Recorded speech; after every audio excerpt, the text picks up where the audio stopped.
I'm Ganesh Chakyan. Syria has been among the dominant issues at the UN gathering this week. The country's capital was rocked by 2 rebel terror attacks in just 2 days. But this was largely ignored by international allies of the opposition, who only stepped up their call for regime change.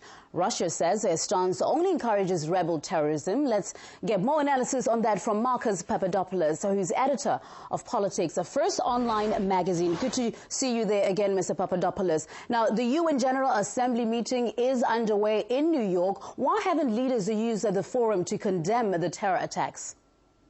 Well, of course, we have heard condemnation by some countries of the appalling terrorist attacks this week in Syria. For example, Russia has condemned it.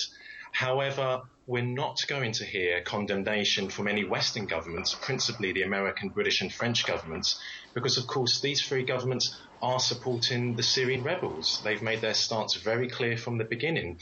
It would be very confusing for Western audiences if Western governments were to start condemning these attacks. Because on the one hand, if we take President Obama, he's made it very clear he's supporting the Syrian rebels. However, if this week the American delegation at the UN were to condemn the attacks, that would send a very confusing message to ordinary American people. On the one hand, our president is supporting these people, but on the other hand, he's condemning them when they carry out terrorist attacks. So that's why we're not going to see any condemnation from any Western governments. Is there an argument that for the rebels to topple Assad, they have to resort to such extreme tactics, especially if it eventually leads to Syrian stability and peace?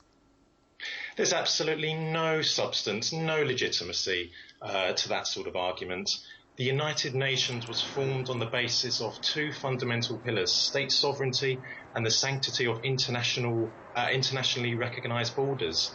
Violence never achieves anything, especially in a country like Syria, which, like the old Yugoslavia before it, is a mosaic of different peoples, different religions, a very multicultural society.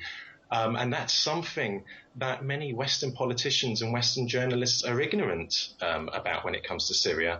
So as the Russian government has been repeatedly saying, only a peaceful solution will work for Syria, where both sides have to talk and negotiate. But Mr. Papadopoulos, we just saw 2 consecutive days of terror attacks in Damascus. I mean, is this a sign of things worse to come?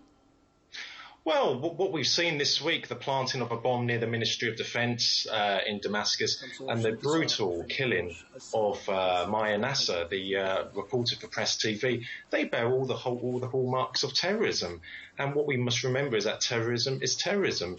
It could be, of course, from a military perspective, that the rebel forces in Syria are frustrated that their tactics are not working. They haven't taken over Damascus as they said they would. They haven't taken over Aleppo as they said they would.